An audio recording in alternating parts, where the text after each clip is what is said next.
आज हम एक प्रॉब्लम डिस्कशन करने जा रहे हैं। रिसोर्स है आई रोड। क्वेश्चन कह रहा है कि अपने पास एक हॉरिजॉन्टल सरफेस है, उसपे हमने एक सॉलिड सिलेंडर को डाला है, उसको initial velocity V naught provide किए हैं। सवाल में कहा गया है कि आप थोड़ा उसको इंक्लाइन कर दीजिए। इंक्लिनेशन एंगल अल्फा लीजिए। अल्फा का वैल्यू कितना दिया हुआ है? 30 डिग्री दिया गया है।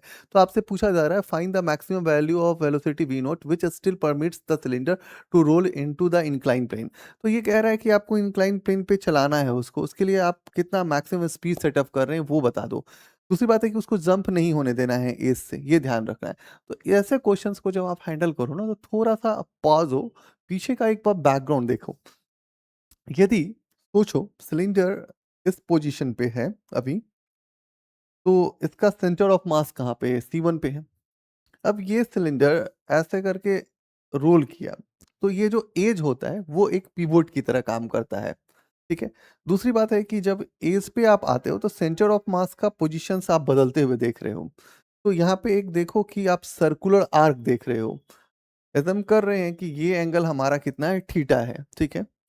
तो ये डिस्टेंस कितना है? ये भी आर है और ये भी आर है, हाइपोटेनियस भी इसका आर है। इसका मतलब कि यहाँ से यदि आप कैलकुलेट करोगे तो ये क्या निकल जाएगा? आर कॉस थीटा निकल जाएगा, ठीक है? तो आप जो ट्रिगोनोमेट्री फंडा यूज़ करते थे जनरल वर्क एनर्जी कॉन्सेप्ट्स में, वही फंडा यूज़ करेंगे, ठीक है? दूसरी बात है कि ये इसको स्लिप नहीं होने देना है, तो आपको किस चीज़ की ज़रूरत पड़ सकती है? एक तो नॉर्मल नॉर्मल फ़ोर्स जो होगा, वो तो यहाँ पे वेरिएबल है। इसका मैग्नीट्यूड चेंज होगा, साथ में इसका डायरेक्शन भी चेंज होगा इसके रोलिंग के हिसाब से, ठीक है? दूसरी बात वो कि यहाँ पे स्टैटिक फ्रिक्शन आप देख रहे होंगे, वो भी आपको इसको सेफली इंक्लाइन प्लेन तक ले जाने में मदद कर रहा है, ठीक है ना? मतलब इसको स्लिप नहीं होने देने जा रहा है, ठीक है? तो ये चीज़ें यदि आप जनरलाइज़ कर लें, दूसरी बात होगी कि भाई आप देखो इस क्वेश्चन में कि आप बोल रहे हो कि इसका जो टेंजेंशियल एक्सेलरेशन लगेगा वो किधर की तरफ लगेगा? इस तरफ लगेगा और रेडियल एक्से इस तरफ लगेगा वी स्क्वायर बाय आर। ठीक है, ऐसा सोच सकते हैं ना नॉर्मल चीज़ें। अब आप देखो कि यहाँ पे आर्क बन रहा है और ये हमारा जो पोजीशन है वो हमारा C2 है। तो यहाँ पे सेंटर ऑफ मास का शिफ्टिंग है, ठीक है ना? तो शुरुआत में पोटेंशियल एनर्जी क्या हो जाएगा? mgr। फाइनल पोटेंशियल एनर्जी देख लो तो वो क्या हो जाएगा? mgr cos theta. वो तो जनरली इससे आप ट्रिगोनोमेट्री से निकाल सकते हो और ये आपका हाइपोटेनियस है, ये ध्यान रखना है, ठीक है? तो आपको वर्टिकल डिस्टेंस निकालने होते हैं, तो इतना चीज़ें से आप देख सकते हैं। अब आप देखो कि आपने बोला कि सर यहाँ पे एक सेमी सर्कुलर आर्क की तरह बना है, ठीक है? तो जस्ट हम उसको थोड़ा और विजुअलाइज़ करते हैं। तो शुरुआत में सेंटर ऑफ मास जो वो था वो C1 पे था, एक जनरल पॉइंट पे बात कर रहे हैं, ठीक है ना? दूसरे पे ये शिफ्ट किया centre of mass C2 position पे गया, ठीक है? एक लाइव पॉइंट हम ले लेते हैं C और यहाँ पे बोलते हैं कि mg नीचे की तरफ है। जस्ट हम समझाने के लिए बात कर रहे हैं, तो ठीक है। अब यहाँ से मान लेते हैं ये O ले लेते हैं, तो O से C1 का जो डिस्टेंस होगा, O से C2 का जो डिस्टेंस होगा, वो तो आ रही है। तो आपको यहाँ पे चीज़ें सोचना होगा कि इस क्वेश्चन में यदि आप देखें, तो 2 बातें होंगी। एक तो आप इस पॉइंट पे जाके जब सोचोगे तो स्टैटिक फ्रिक्शन दिखेगा। दूसरा है कि यहाँ पे आप देखोगे तो क्या लगेगा? कॉन्टैक्ट फ़ोर्स लगेगा, ठीक है? वो को छोड़ देते हैं ना, N लगेगा। दूसरी बात है कि इधर जो लगेगा वो क्या लगेगा? इधर तो आपका टेंजेंशियल लगेगा और इधर क्या लगेगा? तो रेडियल लगेगा। आप इन चीज़ें को विज़ुअलाइज़ करते हैं तभी सवाल बन पाएगा आपका। इनको विज़ुअलाइज़ नहीं करते और ये जनरल एंगल पे हम बात कर रहे हैं, जनरल एंगल पे ये बात कर रहे हैं बालक, ठीक है? ये ध्यान रखना, हम अल्फ़ा पे अभी नहीं बात करने जा रहे हैं। एक जनरल पॉइंट पे स्टडी कर रहे हैं, उसको सोच रहे हैं कि क्या-क्या हो। तो आप बोलते हो कि ठीक है हम एक इसको बनाते हैं, ठीक है? हम बोलते हैं कि ठीक है, अब हम बात करें तो यहाँ से हम सोचते हैं, ये लगा स्टैटिक फ्रिक्शन, ये मानते हैं कि एंगुलर एक्सेलरेशन कितना है अल्फा डैश है, एज़्यूम कर रहे हैं, ठीक है? mg कहाँ की तरफ लग रहा है? नीचे लग रहा है और जनरल एंगल पे बात करें तो हम थीटा पे बात कर रहे हैं। तो एक टेंजेंशियल इधर लगेगा और mg cos थीटा भी इधर ही लगेगा, ठीक है? दूसरा होगा कि इधर क्या लगेगा? v स्क्वायर बाय r लगेगा, साथ में क्या लगेगा? mg sin थीटा लगेगा। चीज़ें तो और लगेंगे तो नॉर्मल फोर्सेस इधर लगेंगे। ये जनरल केसेस की बात हो गई। अब आप यहाँ से सोचोगे कि सर यहाँ से हम जनरल इक्वेशंस तो लिख ही सकते हैं। तो हम बोल सकते हैं हाँ mg cos theta minus n equal to m v square by r। दूसरा आप बोल सकते हो mg sin theta minus FS equal to M A tangential. तीसरा बोल सकते हो torque equal to F into R equal to I C M into alpha dash. ये जनरल इक्वेशंस हम यहाँ पे लिख दिए हैं एक जनरल केस के लिए, ठीक है। अब सवाल ये होता है अपने अंदर कि भाई अब ये बताओ कि यदि आप बोलते हो कि थीटा को बढ़ा देने से क्या इफेक्ट पड़ेगा, एम जी कॉस थीटा बढ़ेगा कि घटेगा? तो mg cos थीटा घटेगा क्योंकि थीटा का कॉस 0 जो होता है वो 1 होता है, ठीक है। 0 के बाद आप 30 डिग्री मतलब थीटा बढ़ा रहे हैं, बट कॉस का जो मैक्सिमम वैल्यू होता है 1 होता है, तो इस हिसाब से आपका ये थीटा इंक्रीज कर रहे हो तो mg cos थीटा डिक्रीज कर रहा है। आपने v को भी बढ़ाया, v बढ़ाने से इफेक्ट क्या पड़ा कि आपका सेंट्रीपिटल फोर्स जो हो गया वो बढ़ गया, ठीक है। आप बोलोगे कि यार सेंट्रीपिटल फोर्स बढ़ने से n पे तो इफेक्ट पड़ने वाला। हाँ, n जो होगा वो आपका जो है वो डिक्रीज होगा, ठीक है। तो उसके डिक्रीज होने का जो रेट है एम एज कंपेयर आप एम जी कॉस थीटा का डिक्रीज करने का रेट देखोगे तो एन का डिक्रीज करने का रेट ज़्यादा तेजी से हो रहा है कंपेयर करोगे एम जी कॉस थीटा से। तो आप बोलोगे फिर यहाँ पे तो सिचुएशन सोचना पड़ेगा, ठीक है। हाँ, यहाँ पे सिचुएशन सोचते हैं, यहाँ पे सिचुएशन सोचते हैं कि जो एन है यदि टेंस टू 0 है और थीटा लेस देन अल्फा है तो ये क्या हो जाएगा, ये जंप करेगा। यदि n जो है ग्रेटर देन 0 है और थीटा इक्वल टू अल्फा है तो यहाँ पे क्या करेगा, वो सेफली रोल कर जाएगा, रोल कर जाएगा। ये दो केस हो सकता है। अब आप बोलोगे कि ठीक है, एक चीज आप सोचो सर कि यदि आप एक कंडीशन वाइज सोचो कि यदि n टेंस टू 0 और थीटा टेंस टू अल्फा हो जाए, ये वो केस होता है जहां पे हम बोलते हैं क्रिटिकल पॉइंट कहते हैं इसको, क्रिटिकल सिचुएशन पे कहते हैं, ठीक है। तो क्रिटिकल सिचुएशंस पे देखोगे तो क्या होगा कि आप बोल रहे हो कि एन ऑलमोस्ट जीरो होने वाला था, मतलब कि कांटेक्ट छूटने वाली ही थी कि वो क्या हुआ कि उसके इंक्लाइन वाले सरफेस पे पहुंच चुका था, ठीक है ना। और जो थीटा है अब वो क्या हो चुका है, वहां पे अल्फा हो चुका है, ठीक है। थीटा टेंस टू अल्फा आप बोल सकते हैं। तो आप जनरली ये सोच सकते हैं कि अगर V naught greater than V naught maximum होगा तो आप सीधा बोलोगे कि ये जंप कर जाएगा यहाँ से, ठीक है। अब आप बोलते हो V naught equal to V naught maximum, ठीक है। तो यहाँ पे क्या होगा, एन टेंस टू 0 और थीटा टेंस टू अल्फा होगा। ये वो क्रिटिकल सिचुएशन है। अब हो सकता है कि वी नोट, अब वी नोट को आप क्या देख सकते हो, दूसरा कंडीशन हो सकता है कि आपको वी नोट को देखना है तो V naught less than V naught maximum देखते हैं, ठीक है। तो यहाँ पे एक तो कह लेने के लिए आप बोल सकते हो कि थीटा जो होगा ये कंडीशन है तो थीटा इक्वल टू अल्फा हो जाएगा और यहाँ पे कम करके आप रखे हैं भाई, तो कम करके तो वो सेफली लैंड करेगा, आपको मैक्सिमम में जाना है ना, तो ध्यान उस चीज को देना है, ठीक है ना। तो आपको जाना किस पॉइंट पे है तो आपको थिंक करना पड़ेगा इस वाले पॉइंट पे, ठीक है। ये आपका बेस्ट सिचुएशन है।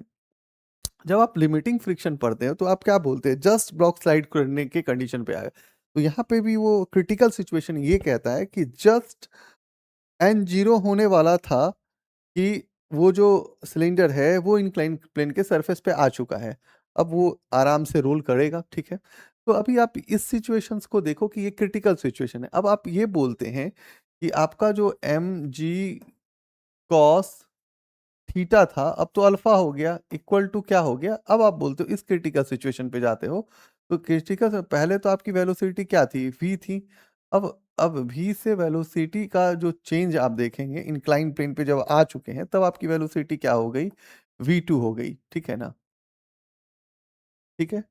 तो आपका पहले वेलोसिटी v था, अब आपकी वेलोसिटी क्या हो गई, v से v2 हो गई जब आप इंक्लाइन प्लेन पे आ चुके हैं, ठीक है।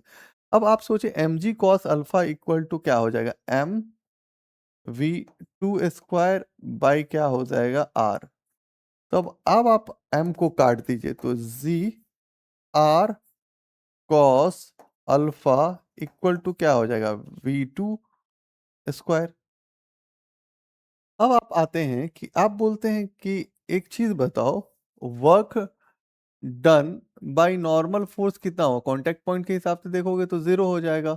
Work done by the friction क्या हो जाएगा? जीरो होगा। मैकेनिकल कंजर्वेशन आप देखो तो वो कांस्टेंट रहने वाला है। तो आप नॉर्मली आप एनर्जी कॉन्सेप्ट्स लगा सकते हो, तो आप बोलोगे एनर्जी में क्या हो जाएगा sir? M G R plus 1/2 M V naught square maximum plus 1/2 I और omega naught square equal to 1।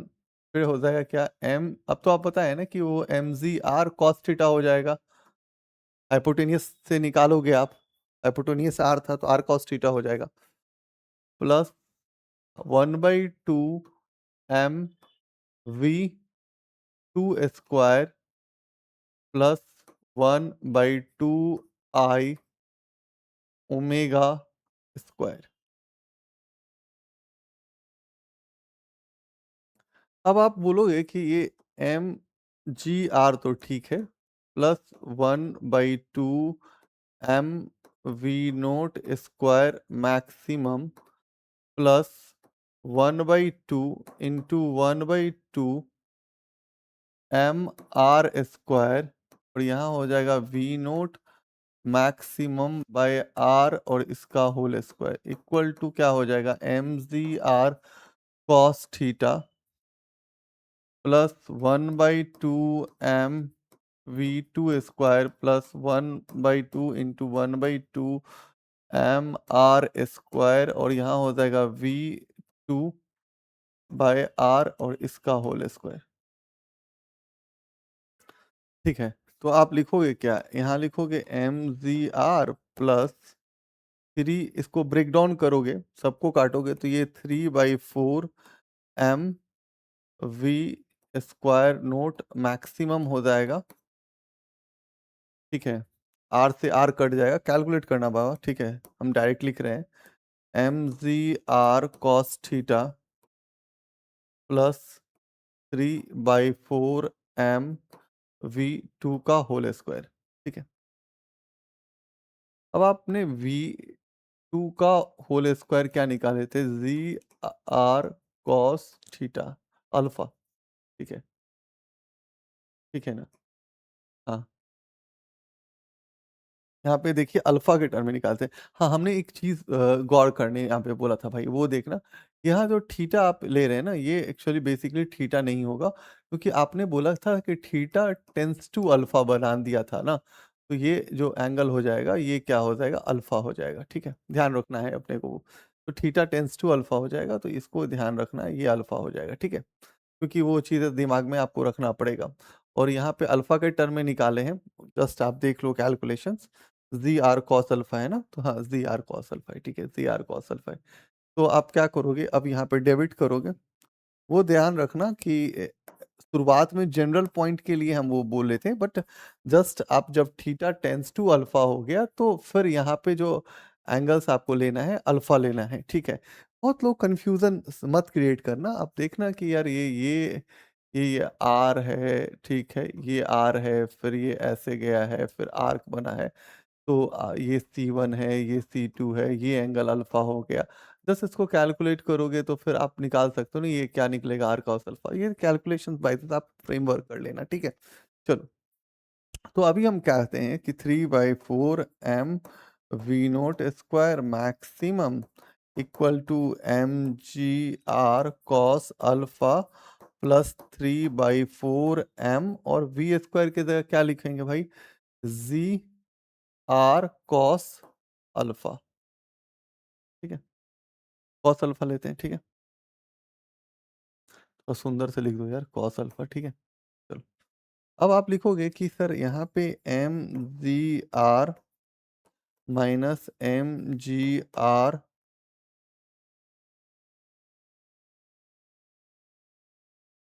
लेके आ जाते हैं, इसको ही इधर लेके आ जाते हैं, बट मत करो ना, ऐसा क्यों करोगे? आपके लिए ईज़ी होगा कि आप 3/4 को पहले लिख लो, m v not square maximum, फिर आप m z r cos alpha plus 3/4 m z r cos alpha minus m g r। यार एक तो m को आप कैंसिल कर सकते हो, जिसको कैंसिल कर सकते हो उसको कैंसिल कर लो भाई, ठीक है? अब आपका बचा क्या? तो आपका बचा क्या वो देखो, 3/4 m, m तो हट गया भाई, m को हटा दीजिए। तो V naught square equal to,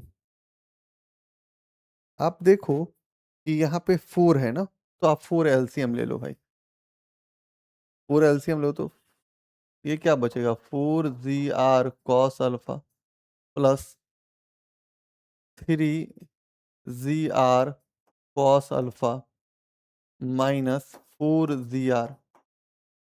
तो आपका तो 3 बचेगा, वी नोट स्क्वायर बचेगा, 7 जी आर कॉस अल्फा बचेगा, माइनस क्या बचेगा, 4 जी आर बचेगा।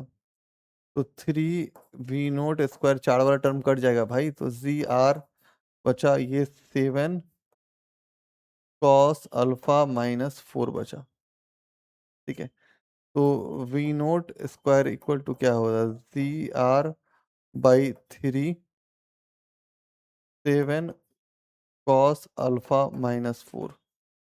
तो यहाँ से वी नोट कैलकुलेट करोगे तो V naught equal to root में आ जाएगा, और टर्म को लिखना है तो ये लिख लो, जी आर/3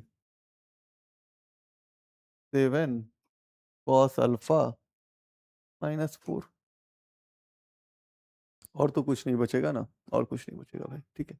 तो देखो चीज़ें को कैसे हैंडल करना, भाई एक चीज़ रखना यार, थीटा टेंड्स टू अल्फा, बहुत लोग इसको सिचुएशंस में ही हैंडल करते हैं।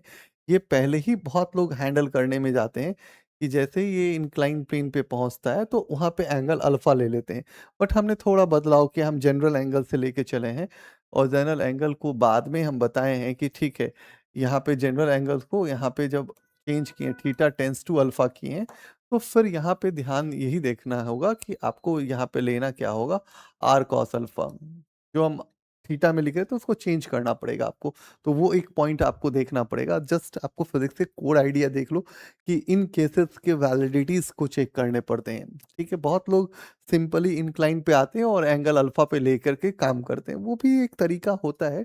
बट आपको यदि कभी लाइफ में ट्विस्ट क्वेश्चन आ जाए तो फिर आप वैलिडिटी चेक क्या करते हैं, क्या-क्या केसेज़ हो सकता है? एन के गिरने का दर mg cos थीटा के गिरने के दर के रेट से क्या बदलाव है?